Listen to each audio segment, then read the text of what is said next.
Now, as far as Tomar, tell me specifically what Tomar does, why our customers should choose Tomar, and what you're doing as far as going the extra mile for the customer.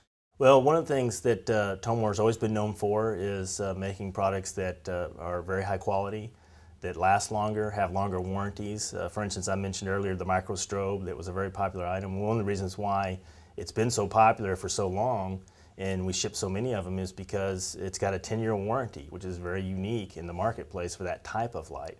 We did the same thing with our strobes, our light bars for the ambulances and the fire trucks, where our strobe power supply has a 10-year warranty, and that's twice our closest competition on warranty. So our reputation has always been, you know, a little higher quality product that lasts longer, has a longer life expectancy. The other thing we've been kind of known for is brightness, just making a product that's known to be very bright, which of course translates to higher visibility, which translates to higher safety, which is really what the warning light's all about, is providing high safety to the ambulance drivers and fire apparatus drivers and police, the police agencies. So those are the things that we've always focused on, we continue to focus on. But the other thing we've really been focusing on very hard for the last several years has been trying to be the best company in the marketplace in terms of customer service, and trying to focus on, you know, what does the customer really want, trying to listen better to the customer, trying to provide excellent customer service in every step of the way. So that's something that I think we've become known for as well, is just having outstanding customer service. Good. Now let's say it's time to work on a new design for this industry. What are some of the issues and problems that Tomar runs up against?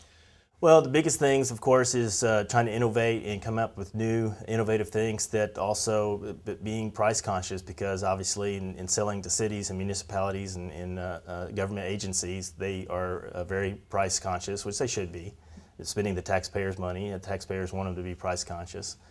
So it's sort of a balance between trying to provide something that has very high quality, very high performance and very high reliability, but also making it to where it's affordable for cities to have. So I think the future right now really is to, like I was saying earlier with the LEDs, to continue to find ways to make the LEDs a little brighter, make them where they will disperse light a little more wider dispersion, and then also to continue to make them a little more affordable so that they can be a little more widely accepted and widely used. So you see that trend continuing. We've seen LEDs come down in price, and you think we'll see them perhaps go down even a little bit Absolutely. more. In fact, what you see now is, oddly with LEDs, it's different colors cost different amounts.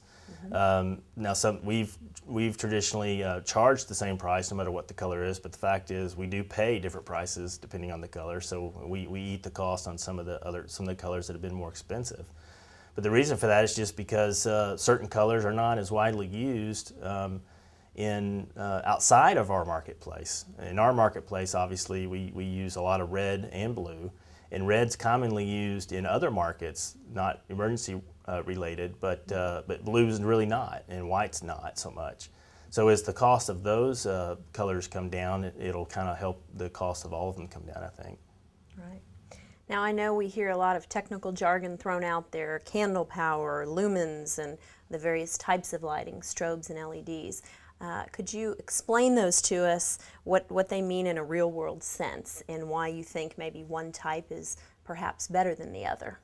Well, I don't really know what they all mean either, so we're all together on that. No, there are different measurements, and really it comes down to different types of light are measured differently.